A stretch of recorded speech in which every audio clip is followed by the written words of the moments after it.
Gente, hoje nós estamos fazendo uma visita aqui muito especial. Eu repito isso em todas as entrevistas. Por quê? Porque todas as pessoas que eu visito realmente são especiais para mim. Eu tenho uma história com o Pedro que eu conhecia muitos anos atrás, quando ele era estudante de arquitetura e era colega de uma minha sobrinha. Foi assim que eu fui apresentada ao Pedro. E nesses anos a gente vai encontrando aí pelo caminho da decoração, da arquitetura, das galerias de arte, né, Pedro? Sempre. Então a gente tem alguns, mas não é uma pessoa que eu vejo constantemente, mas sempre tenho notícias. Sempre tenho notícias.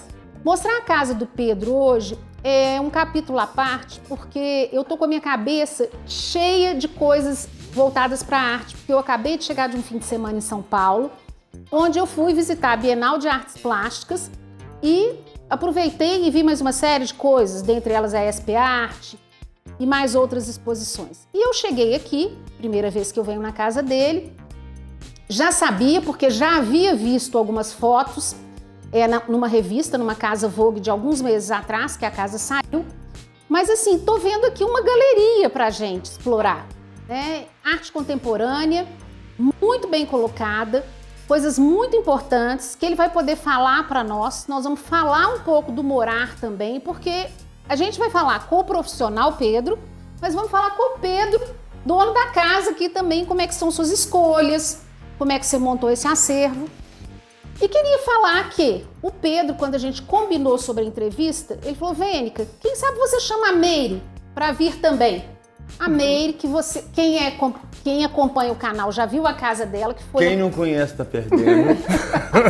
Foi uma das, mentira, que foi uma das primeiras casas que eu visitei e eu falei com ela, tem que ter muito cuidado nessa visita, porque eu gosto tanto dessa casa que eu não posso exagerar, porque realmente é uma casa, além de linda e especial, muito acolhedora. Então nós vamos conversar os três hoje, vai ser um pouco diferente também.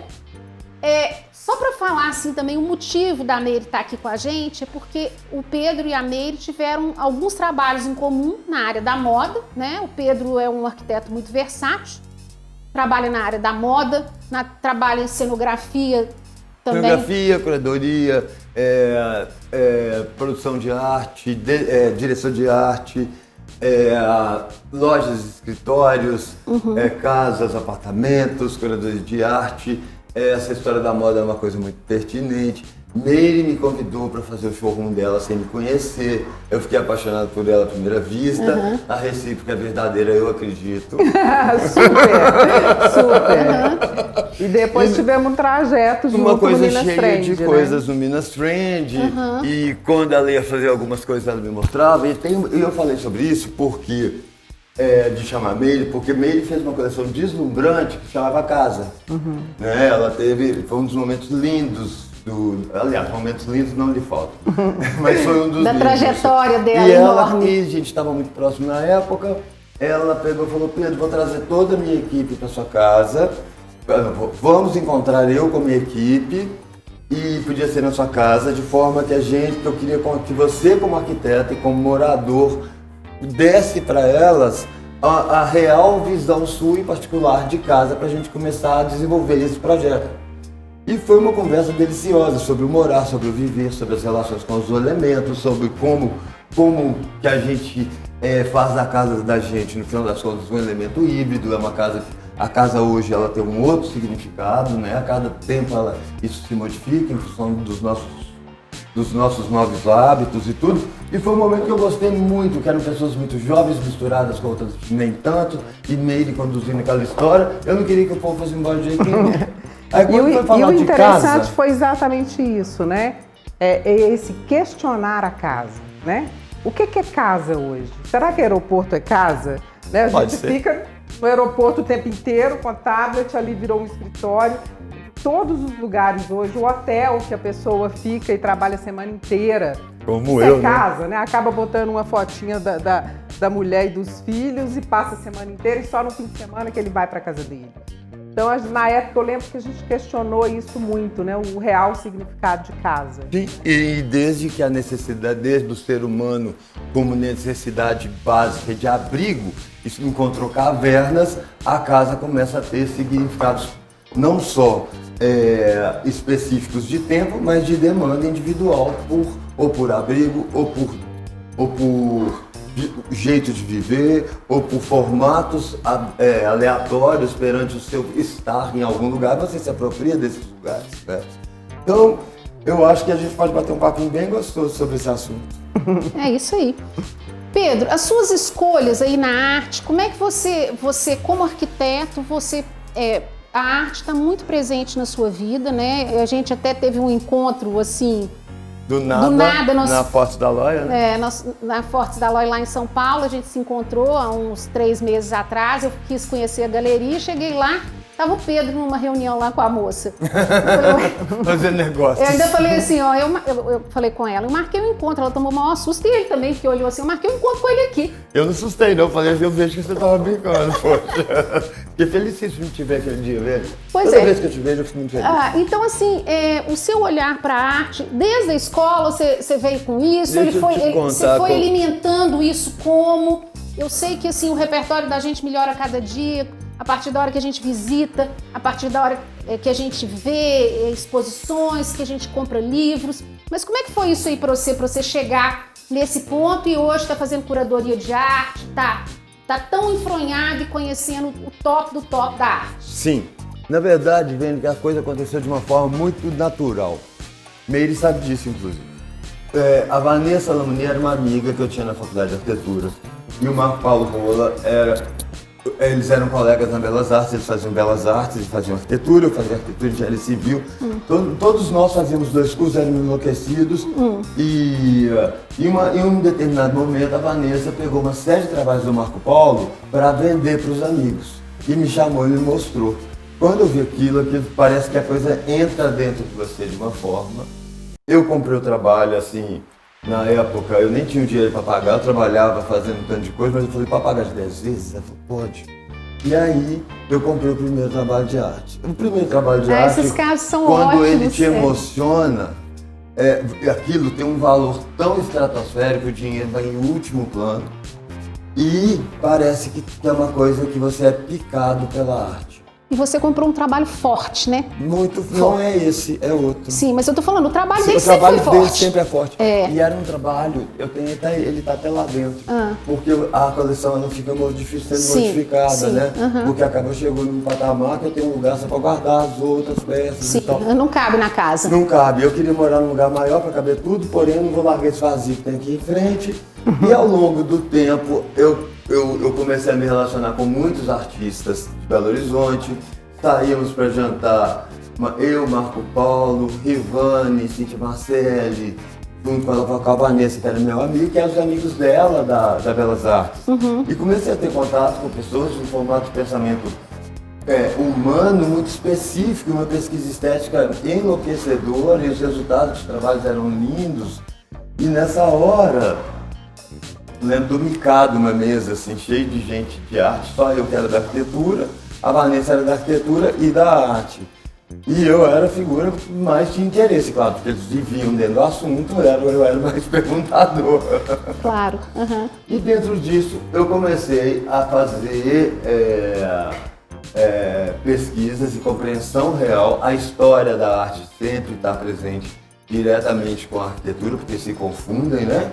Com certeza. Em alguns momentos históricos, e fui continuando essa pesquisa e comecei a dar de cara com artistas jovens e começar a adquirir coisas de pessoas que me emocionavam, mas que até então não tinham sido consolidadas pelo mercado. E eu acabei adquirindo uma coleção muito nada, na verdade. É uma coisa que eu simplesmente amo. O valor que ela tem de mercado pouco importa, porque eu não vou vender nada. Mas de pessoas que hoje são muito consagradas. Eu fico feliz ou não fico, não sei.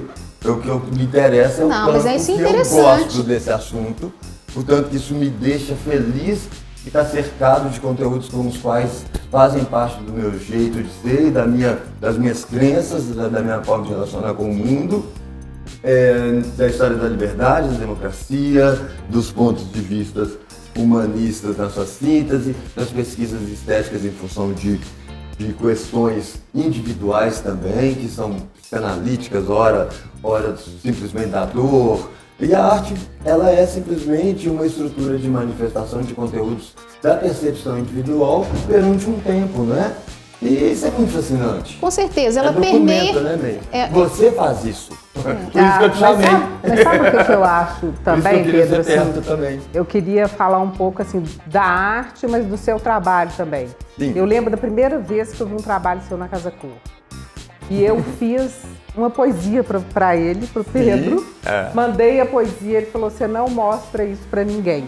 Porque é como se eu tivesse assim, visto a alma dele ali. Eu falei que eu imaginei o menininho de calção curto, olhando, pequenininho, olhando para aqueles móveis assim imensos. Eu falava, gente, o que mais me emociona é assim, a gente está aqui num espaço que é uma galeria de arte, né, entre aspas, é uma galeria, mas assim, é tão carregado de memória, sabe, de afeto, de referências. Então assim, isso é que eu acho lindo, assim, por mais suntuoso que seja o ambiente, ele nunca te deixa à parte dele, sabe? Ele é sempre uma forma respeitosa de colocar quem tá vendo, quem tá vindo de fora ali dentro, assim. Você vai ter que fazer parte 1 e 2.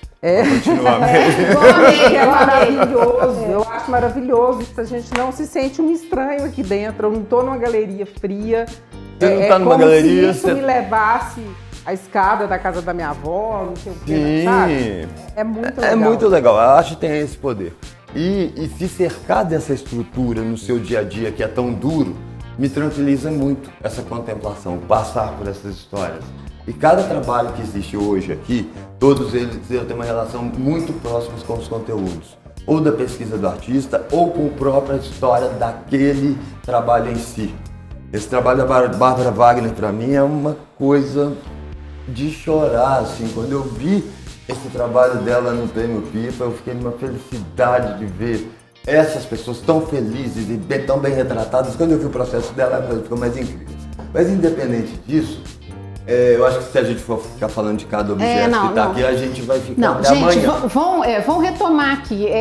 A casa aqui está... a Nery está falando da gente entrar e achar um aconchego e tudo de cara, né? Eu vi uma Pietà ali, uma... Que era da minha barroca, mãe. Né, gente? Na verdade, da minha mãe não. Era da minha bisavó, que passou para minha avó, passou para minha mãe e chegou para mim. Gente, a Nossa Senhora da Piedade, Portugal, né? Na imigração. Que é a padroeira do estado de Minas, né? Uma Pietà é uma obra do barroco português, é anônima, é de artesão, e que, no final das contas, é a história toda católica cristã de Minas, né? Mas o que eu quero falar é o seguinte, que no meio, talvez para uma pessoa leiga, ela pode chegar e achar uma aridez por causa das obras de arte, por exemplo, em metal, da coisa baixa. E você chega e tem esse abraço de um barroco que é a nossa essência, né? Que nós não podemos... E a maioria das pessoas, 90%, ia colocar isso num pedestal. Num pedestal na entrada da loja. Uma coluna, quer dizer, essa colocação atípica também é maravilhosa. É muito interessante. Esse caso que eu até gostaria de falar um pouco, sabe por quê? Porque Valtércio, para mim, é a beleza pura. Essa peça é dele? Esse é o Valtércio. Pode falar porque... O outro é Máximo. E são todas coisas muito puras, coisas da pureza, da beleza. Um dia eu vi a exposição de Valtércio e quando eu fui conhecendo ele, eu falei: Valtércio, o seu trabalho devia estar na rua, porque ele modifica a vida da gente ao simplesmente passar. Porque a tamanha beleza, tamanha concisão e coerência dessa possibilidade que ele trabalha, das questões do vazio perante o cheio, o espaço, isso é o nosso viver, isso é como a gente ocupa, como que a gente ocupa. E isso tem uma relação afetiva e de conexão produtiva muito, muito grande comigo. Essa é a história de um objeto que reflete todo o nosso processo cultural passado de geração em geração, é exatamente o mesmo sentimento que eu tenho com isso, sabe? E no final, aquele trabalho do Máximo também, que é outro cara que eu admiro profundamente, que é esse elemento arredondado, numa pureza e com uma textura que parece de pele, que ele trata a cerâmica quase como um ser humano. É uma coisa muito única. De uma forma humanista, né? Uma coisa muito única. Pigmentos minerais dentro de... Pesquisa total, pesquisa né? total, ele tem formação de de geólogo, né? Então nessa hora, isso é que eu botei muito intuitivamente. Depois eu vi o porquê que eu tinha colocado. Depois que você pensou. Não, que eu vou fazendo alquimia, assim, né? E depois eu percebi porque eu estava gostando tanto dessas conexões. Tinha união, e o porquê que deu certo e porquê que eu fiz. A gente, primeiro processo, dizem que o método científico é pesquisa, análise e síntese. Para mim, primeiro é síntese, depois análise e pesquisa. É por último. Não, nesses casos. É claro que as claro. abordagens de novas possibilidades não passam por aí, não. Mas ô Pedro, a colocação de objetos de arte, e não de arte também, é muito bom, né? É uma coisa que você viaja naquelas peças. Aqui, claro, você está só com coisas muito especiais. Mas quando a gente faz uma colocação, realmente é uma coisa muito... E eu penso muito pouco, sabe? Eu vou fazendo, chegando pra lá, chegando sentimento. pra cá. Muito bacana. Não tem aquela com o objetivo de fazer isso. Quando eu comprei o Valtécio, eu sabia que eu queria que ele estivesse muito próximo do piso, porque eu gostaria de vê-lo sentado, vê-lo de cima, vê-lo de todos os ângulos, e se eu colocasse num lugar mais alto, de cima ia se perder. Eu ia ter sempre uma barreira que ele ia estar mais alto, como ele é exposto em galeria. E aí eu fiz essa basezinha muito fininha no chão. Muito e o delicado. preto para ter esses contrastes e tal, soltei granito e tudo mais. É muito interessante, Pedro. Eu que lido com as pessoas na loja o tempo inteiro, eu sempre falo, quando as pessoas estão numa dúvida para comprar qualquer coisa, objetos mesmo, não estou nem falando de arte. Sim, objeto, qualquer coisa. Compra aquilo que você ama. Pronto, você falou, eu falo, você gostou? Leva. Mas eu queria para tal lugar. Não. Mas quando você gosta, o lugar existe. Eu nunca comprei nada para pôr em lugar nenhum. Você chega com a peça. Sabe o que eu falo? Eu acho que os cantos da casa, eles pedem pra gente as coisas. Eles pedem até o que eles querem ser. Né? Porque a gente já tá... Eles falam com a gente do mesmo jeito que a gente fala com eles. Então eles se respondem. Gente, agora eu queria chamar a atenção para vocês também. Nós vamos mostrar depois a mesa de jantar dele. Não sei se foi só nesses novos tempos, ele vai falar pra gente. A mesa de jantar é a mesa também de escritório aqui na casa dele. Então, assim, se ele vai receber, ele tira lá os papéis e os lápis e a mesa de jantar. Caso contrário, ele está trabalhando. Isso é muito interessante porque igual fazer com as biju, né? É igualzinho. Agora eu vou contar para terminar, vendo que desculpa. Porque vocês vão ver que a casa aqui, ela tem uma vista. O apartamento tem uma vista maravilhosa. Então, lá da mesa de jantar dele, que está aqui atrás, né? Uma sala só, você tem uma vista linda. Ele vê um pedaço de céu, ele vê muitas casas, muito verde. A Serra do Curral. Exatamente. Vejo Confins, que é a minha montanha de diamantes, ao amanhecer fica cheio de... Pois é. Então, o que acontece? Ele tem uma visão lá da mesa de jantar ou do escritório daqui. Privilegiado. Muito privilegiada e muito gostosa. Aí vou te contar. Eu sempre tive no meu quarto uma mesa de trabalho. Ela continua lá. Aquele cavaleiro. Exato. Ele tá lá. Eu utilizo ele muito menos. Mas quando veio a pandemia, o trabalho começou a ficar maior, quantidades maiores, e eu ficar lá no meu quarto olhando para uma parede. E aquela mesa lá era para fazer pequenas coisas que eu preferia fazer em casa. Para resolver uma coisa. De repente passar a manhã em casa e responder todos os e-mails, fazer alguns desenhos que você lembra que você teve a vontade de fazer em algum momento. E de repente, com a pandemia, eu precisava de ficar num lugar que é mais aberto, onde eu tivesse mais conforto, onde eu pudesse sair da mesa, eu pudesse ir para lá, pudesse deitar no sofá e desenhar, eu pudesse fazer o que eu quisesse. O Pedro, e aí eu ocupei essa mesa de jantar. E aí, meio que quando eu a conheci, você pode contar. Eu fiquei emocionadíssimo. Ai, quando você me conheceu, lá no showroom, eu falo que eu tinha uma mesa no meu apartamento. Ela me contando da história dela como que era uma mesa repleta de bijuteria, e na época não tinha Araldite de 5 minutos, era Araldite de 24 horas. Então tudo que eu botava colane, normalmente era broche, só ficava pronto no outro dia. Tinha que ficar tudo exposto. Então eu e o Moreca, a gente almoçava num pedacinho da mesa, assim. Porque o resto eu costumo falar que foram tantos anos assim que eu passei a ver biju como alimento. E aí, dentro disso, essa fala dela, pra mim foi a síntese de tudo que eu já estava percebendo dela, e fazendo o showroom dela, você conhece, eu fiz um corredor que tem um rasgo, cheio de pérolas embaixo e garfos e colheres. Não, aquilo em é cima. demais. E Aquilo... isso já tem 20 anos, não, né? E você nunca tirou. Sempre. Não, é impressionante aquilo.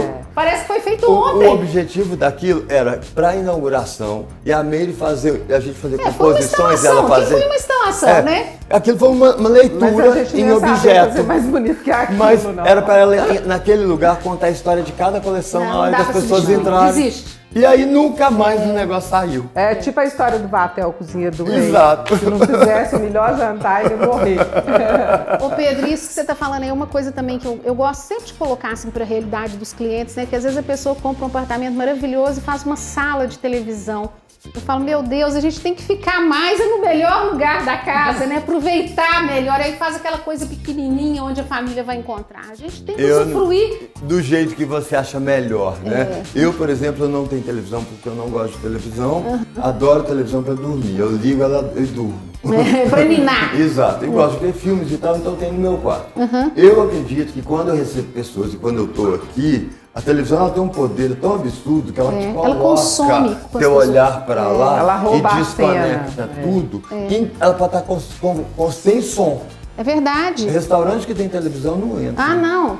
Porque você não vai conversar. Não. Chega uma hora que tá todo mundo no telefone olhando pro televisão. E agora que inventaram nos médicos? Ai, meu Deus. E aí, no final das contas, assim, eu nunca tive televisão na sala, tem som, gosto de música. Música é uma coisa que motiva a gente, motiva a conversa. Com certeza. Motiva trabalho, motiva qualquer coisa, né? Motiva dormir, inclusive, ali deitado e tal. Pra tudo. Mas a TV, pra mim, ela é uma história que não cabe do meu jeito de viver. Sim. Apesar de ter muitos conteúdos importantes, interessantes, que é bom de ver. Mas olha que interessante também essa coisa da até conexão de pessoa mesmo. Lá em casa também não se liga TV. Meus meninos, eu lembro de uma vez que o Juliano era adolescente, chegou pra gente e falou assim, mãe, você quer dar a televisão no meu quarto? Eu falei, por quê? Ele falou, porque eu nunca liguei.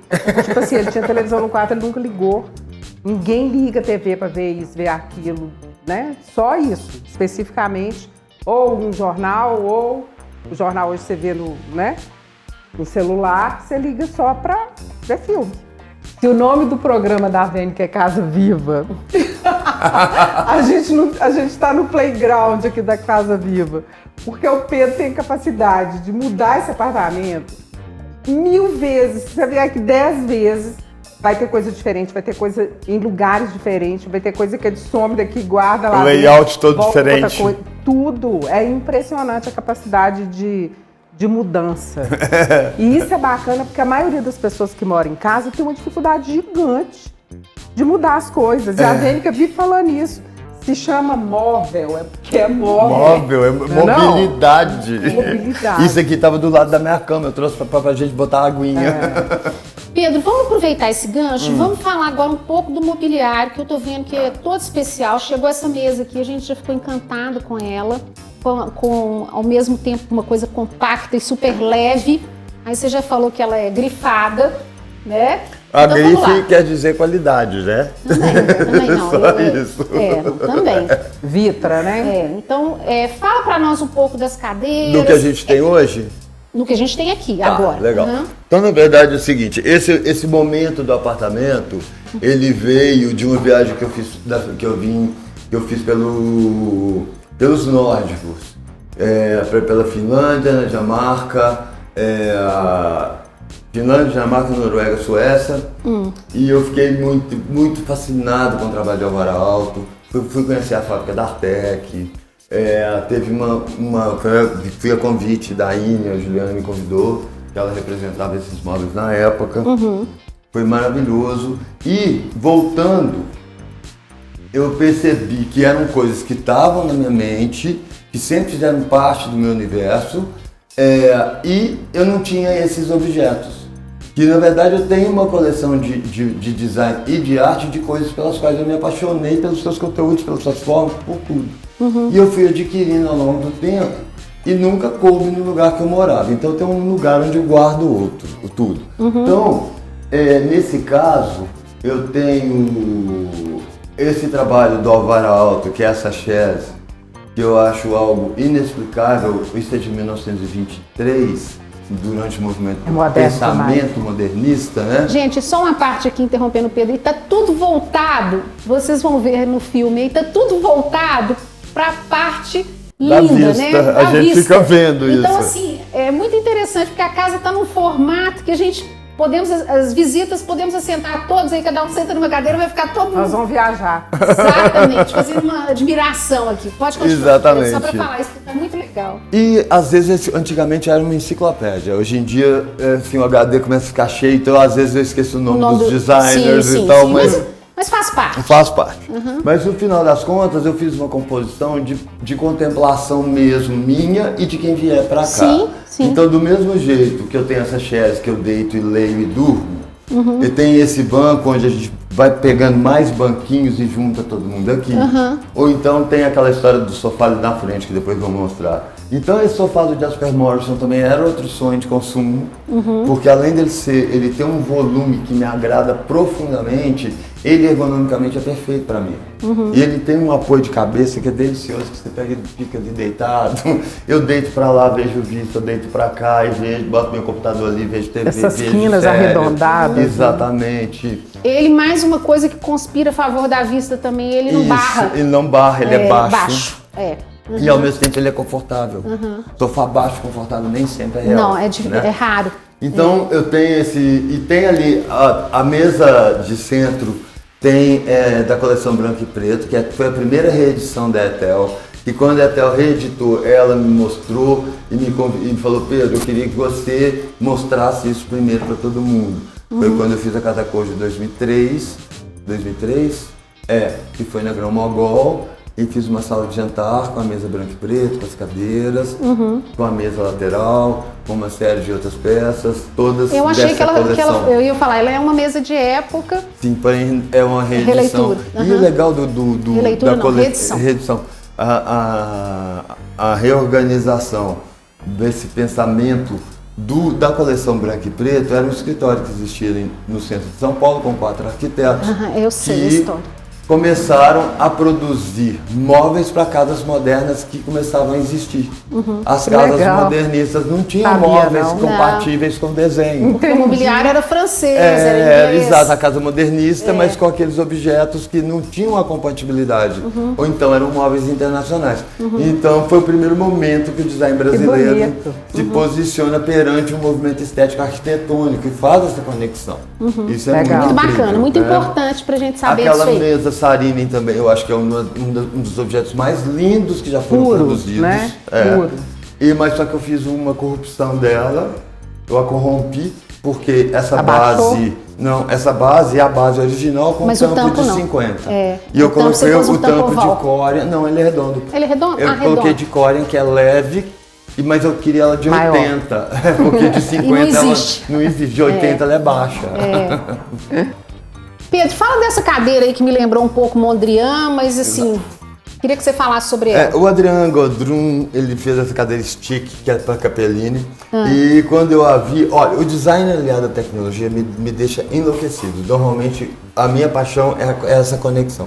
Não é o design simplesmente como uma expressão formal. Sim. É uma tecnologia emergente e que gera uma demanda de ser absorvida em vários patamares. Claro! Então, quando de onde que ele é, Pedro? Ele é holandês, na verdade. Por a história mondriânica vem direto do movimento de estilo, né? Então, ela dobra. A passeio. E aí eu levo pra show, levo pra pracinha lá de cá, lá de baixo. E fora que essa estrutura cromática primária é fascinante. Com certeza. Olha lá, gente. É daquelas coisas que fala assim, eu queria ter feito isso, né? É mais ou menos isso. Aí a gente pega e não resiste e tem que ter. Maravilhoso. Gente, outra coisa muito interessante, eu peguei isso aqui agora, mas assim, eu tinha olhado isso no chão e comentado com a Meire sobre cerâmica, crente que isso aqui era cerâmica. Aí na hora que eu falei sobre cerâmica, o Pedro falou assim, Vênica, isso é isopor, isso é um banco. É igual a esse que ele está sentado. Gente, olha que coisa incrível. O legal disso aqui foi quando eu vi isso pela primeira vez, foi em 2001, na Feira de Milão, no stand da Edra. Eu sempre vi a Edra como o futuro e continuo vendo. A Edra tem uma capacidade de previsão de como as pessoas vão demandar estar, sentar, se apropriar do móvel e vinculado às questões de tecnologia e sustentabilidade, que ela já fala disso há muito tempo. Quando eu vi essa história do isopor, Eu falei, eu não acredito. E ela tem base de construção gótica, olha aqui. São os pilares todos aqui. E esse furo no meio é que faz com que o isopor não se rompa. Eu não acredito. Você pode ver muitas igrejas tem essas histórias e um vazio em cima. Que normalmente é onde tem a luz, né? Exato. E é para a estrutura não se romper. Entendi. Pela fragilidade do material. Então isso aqui é um eixo de equilíbrio em função do vazio. Entendi. Você faz a pressão, mas você não faz uma pressão completamente, assim, ela é distribuída. Através desses arcos estruturais. Exatamente, dos arcos estruturais. Sensacional. E a ausência da pressão no vazio. Gente, olha que interessante essa aula aí de física, né? Eu sou apaixonado por física. A estrutura gótica, né? Ele falou porque internamente ela tem os arcos mesmo. Às vezes externos, a grande maioria do tempo é externo. Sim. Ele traz para dentro, mas como se ele estivesse revestindo o externo do gótico. Muito interessante, muito interessante. Isso aí é fascinante. Voltando ao que ele está falando, a tecnologia, né, a física, todas as ciências aliadas para desenvolver um produto, é esse produto aí que vocês estão vendo. E a arte, né? No final das contas, são somatórias, né? O Bruce Mal fala que arte e design, elas têm mesmo processo e mesma função, porém elas cumprem papéis diferentes. Eu acho essa fala dele perfeita. Max Bill também fala uma outra coisa parecida que na hora agora não estou conseguindo lembrar, mas é mais ou menos a mesma coisa. Pedro, essa cadeira que vocês estão assentados, que cadeira é essa? Isso é sonho de consumo também, na verdade. O Jean Prouvé é um designer francês e eu sou apaixonado, talvez eu coloco o Jean Prouvé como a pessoa mais importante do século XX que se apropriou realmente da estrutura dos conteúdos da Revolução Industrial e trouxe para o design. Ele criou uma casa que era uma casa montável e desmontável para os soldados franceses durante a Segunda Guerra, que ela ia se modificando, ela ia se remontando em função do lugar que eles estavam.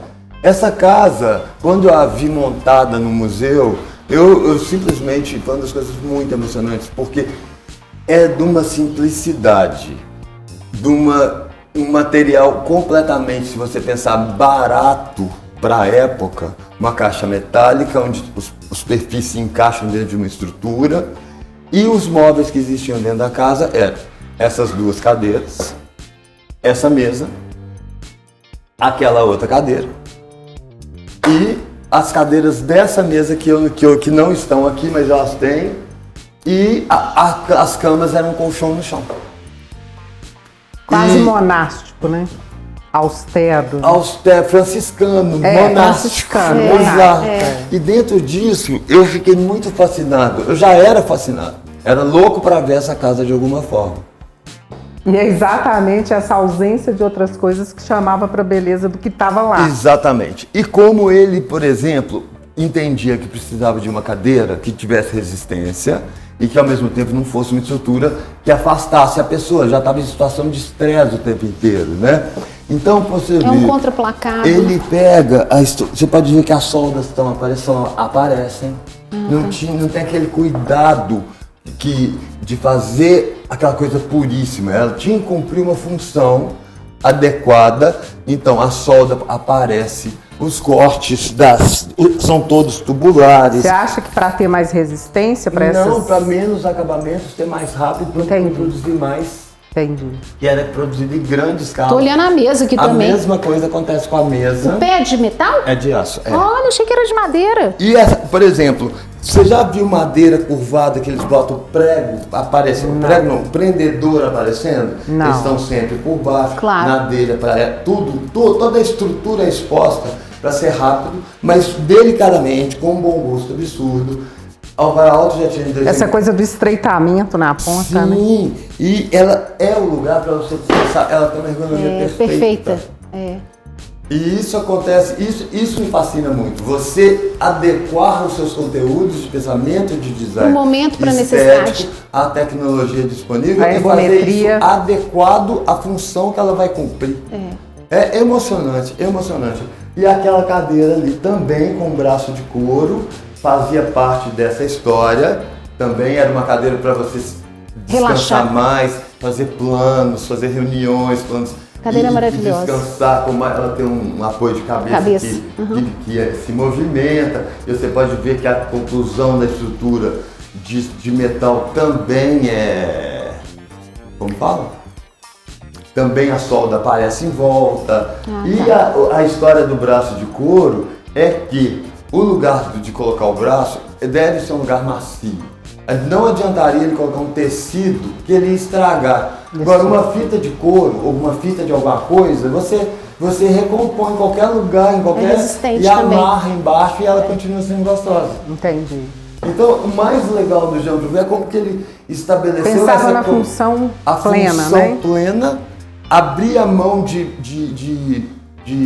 do acabamento, por exemplo. De um acabamento convencional, mas que, no meu ponto de vista, não compromete em nada, muito antes pelo contrário. Isso é uma atitude orgânica do designer que pensa verdadeiramente virou a função. E é uma estrutura iconográfica. A coleção de Jean Prouvé não são muitos móveis, ele produziu poucos, ele era um arquiteto mesmo. E eu sou mega apaixonado. Eu tenho a coleção inteira dele. Você tem coisas maravilhosas. Não aqui. Mas eu tenho tudo, eu tenho a outra mesa, eu tenho essa poltrona, eu tenho uma escrivaninha, eu tenho essa cadeira. Uma eu comprei com a Beatriz, a outra eu comprei no Antiquário em Paris, que é essa aqui velhinha, que é a original de época. Ô Pedro, fala pra nós desse trabalho aí do Jomar, que é um cara que eu super admiro, acho ele muito bacana, pessoalmente. Não tô falando nem do trabalho, eu acho ele um cara tão assim, amistoso, um cara doce. É aquela pessoa que a gente chama de completo. Ele é um doce, ele é inteligentíssimo, ele é um puta do profissional, ele é sensível até a alma. Jomar fotografou a minha carreira inteira, eu o conheci em 99. 90% dos meus trabalhos foram documentados por ele. E o que não foram projetos que não foram no Brasil e que não foi possível, ele não tinha agenda para ir a São Paulo, ir a Rio, ir a outro não deu. Para fazer fotos, aí contratei fotógrafos de lá. E tem pessoas muito maravilhosas também. Mas a minha relação com o Jomar era simbiótica, assim. No começo eu ficava colado nele, contando como eu fiz o projeto, para ele fotografar do jeito que eu pensei. Passou um tempo, eu nem preciso olhar mais, eu fico só conversando com ele outras coisas e ele fazendo as fotos. Porque esse trabalho eu achei esse trabalho é emocionante, porque o Jomar tem um super trabalho de autor, além de ser um grande... Eu acho que o trabalho dele é de autor o tempo inteiro, mas quando eu falo de autor é de uma abordagem artística, usando a fotografia, que é a especialidade dele, simplesmente como meio representativo de ideias. É uma exposição que ele fez... Deixa eu dar um exemplo aqui. Quando você pediu para ele fotografar o showroom, eu achei maravilhoso. Eu acho que qualquer fotógrafo iria ao showroom fotografar no horário que ele falou, foi lá, fotografou e entrega o material. Ele não, ele volta X horas porque por causa da luz X. Que a luz naquele lugar vai interferir de forma diferente. Isso é maravilhoso. Ele tem muito detalhista. E ele tem e a gente tem uma conexão que ele, do mesmo jeito que eu o admiro, ele também me admira. A gente gosta muito de conversar, a gente é super amigo. Inclusive a gente está construindo uma série de livros juntos sobre o meu trabalho. Vai ficar legal. A gente foi ver que a gente tem quase 5.000 fotos de projetos meus, a gente está selecionando e fazer 5 livros. Mas esse trabalho especial é um trabalho muito incrível, porque o Jomar, como arquiteto, se tornou fotógrafo e fez um questionamento nessa história e se fôssemos nós os modernos? É um pensamento de que não conseguimos ficar livre e nem devemos, né, do modernismo brasileiro, porque foi o segundo grande momento da arte e da arquitetura brasileira, de caráter tipicamente brasileiro e de capacidade de compreensão global, e nós nos apropriamos desses valores até hoje. Dentro disso, ele fez uma reflexão se nós fôssemos essas pessoas, que na verdade somos, mas não criamos as estruturas, a gente absorve e as replica ou as interpreta e cria do nosso jeito. Por exemplo, o seu showroom tem uma base de pensamento modernista, mas ele também tem uma carga humana violenta, né? Então o modernismo está sempre presente na minha produção e essa reflexão que o Jomar fez nessa exposição que ele fez na AM é emocionante. Depois vocês têm que ver os outros trabalhos, porque ele faz fotos de trabalhos de Niemeyer baseado numa única casa, eu acho que foi, da Dalva Simão, que passavam pelos jardins de Bolemarx, pelos microdetalhes de Niemeyer, pela composição e correlação do objeto com o terreno e o entorno, mas numa visão de pensamento se caso tivéssemos lá o que faríamos ou como vamos nos apropriar disso a partir de então. Muito interessante. É lindo, né? Jomar é de uma sensibilidade absurda, cabe um capítulo, Jomar. E eu queria te pedir para falar daquela cadeira de palhinha que fica à direita lá. Ah, legal. A cadeira é o seguinte, eu estava no Marcinho um dia e vi essa cadeira pendurada na parede. Tinha uns 6. Nessa época eu estava fazendo um showroom da Patrícia Bonal de São Paulo, do grupo dela, o Nod e tal, e eu estava procurando algo bem interessante para colocar na recepção. Falei assim, Marcinho, só tem uma. Ele falou, não, tem mais uma, tem 6. Aí eu peguei e comprei as 6, 4 foi para ela, 2 ficaram comigo. A outra tá lá dentro. E essa cadeira é do início do século XX, num estilo, vamos dizer, que tem uma influência de Biedermeier, porém com um cara que produziu, que era um artesão, que era uma figura da produção da madeira, um marceneiro, um oficial. E como essa história do imaginário coletivo transborda, principalmente num lugar tão rico quanto a nossa região do Ouro ali em Ouro Preto, né? Eu acho que ele teve uma inspiração um pouco de barroco na estrutura formal, mas ao mesmo tempo mas ele estava moderna demais. Ele estava criando um Biedermeier que ele nunca tinha visto, um Biedermeier original, mas do jeito dele. Entendi. E a gente não sabe quem, tudo que eu queria era dar nome para ele, mas porque eu acho essa cadeira um objeto fantástico, precioso. E parece que ela vai quebrar toda, e ela é toda firme, porque o encosto fica num ponto só e abre, então você cria uma pressão. Tem uma resistência. E ela tem uma super resistência. Inclusive eu tenho que mandar reconstituir a palhinha porque é original, tá ficando podre, mas eu tô com dó. Eu acho que eu vou botar uma não sente. Museu. Essa aí não é só aceite. pra ver, essa aí é só pra ver. Tem a outra cadeira linda e ela tem um balanço delicioso e ela tem uma dimensão maravilhosa. Cadeira de balanço geralmente é imensa. grande. E ele consegue fazer essa história compacta, mega confortável, dramática, Elegantérrima, essas super fininhos, parece também vão todos despedaçados que você começa a pôr para balançar.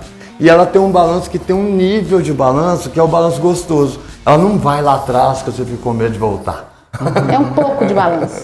Então é outra coisa assim que eu adquiri recentemente. Não é de filme de Hitchcock. Nós vamos mostrar mais um pouco da casa, tá? Nós vamos mostrar o closet e vamos mostrar o quarto do Pedro. Porque aqui eu já falei para vocês de todo o mobiliário que a gente tem aqui nessa sala, escritório, né?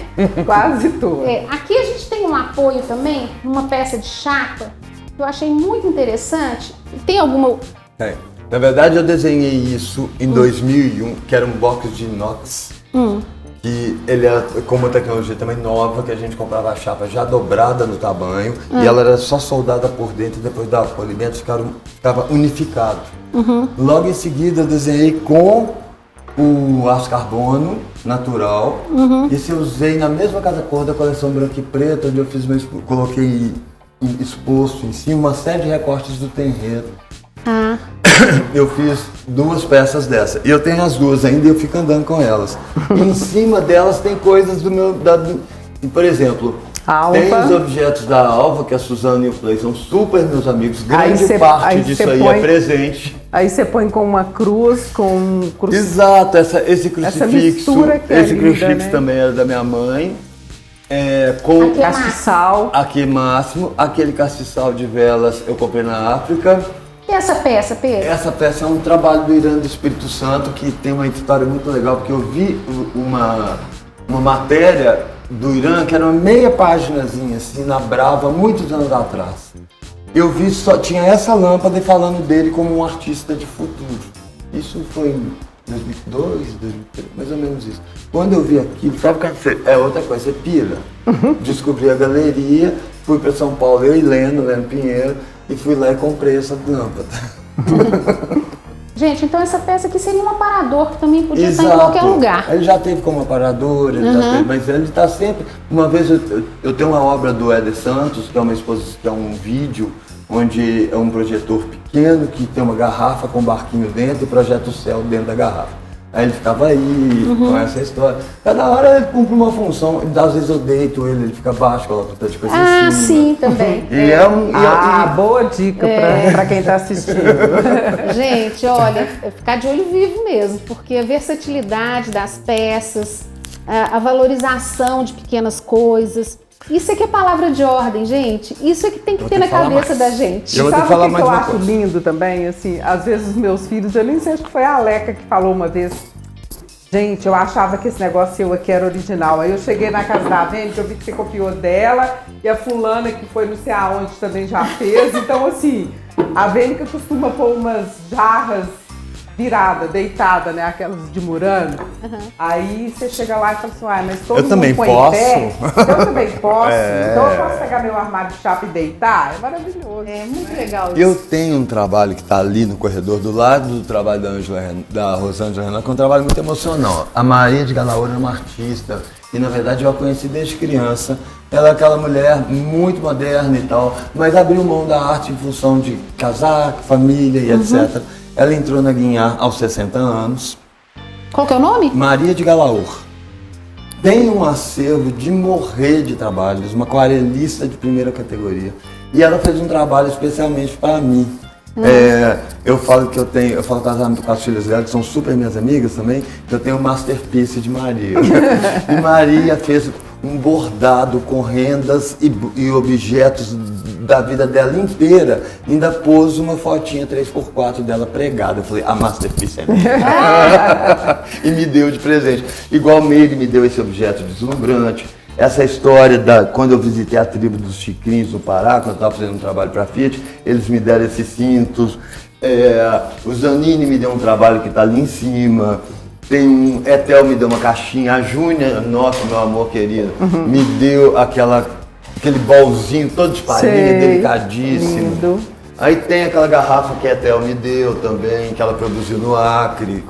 E aí vai. Gente, eu fiquei com ciúme, né? Todo mundo deu alguma coisa pra ele, né? Ai, que delícia!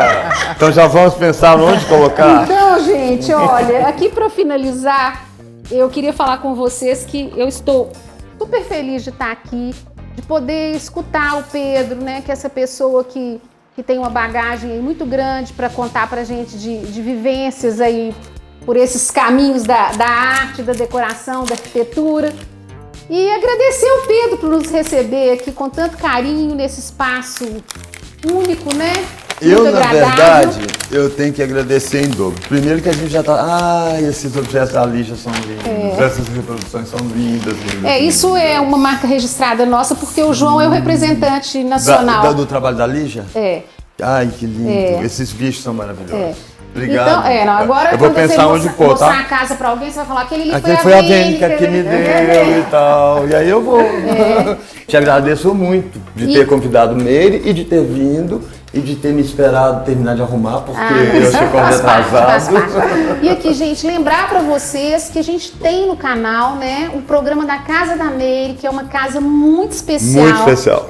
Uma casa que foi feita em 2 programas, porque era muita coisa pra gente contar, porque a gente tem um lado afetivo, que eu até falava com ela, Meire, não vamos confundir as coisas, vamos pro nosso negócio aqui, porque eu tenho paixão pelo piso da casa dela, eu tenho paixão pelas peças. Eu tenho paixão pela porta de entrada. Tenho paixão por tudo. O lavabo dela é diferente. Tudo. Então, assim, é tudo muito detalhe. Então, assim, quem não viu, quem não vê a gente desde o princípio do programa, que foi a primeira ou segunda casa, não deixe de procurar lá no YouTube, porque vocês vão encontrar a Meire e vão gostar demais.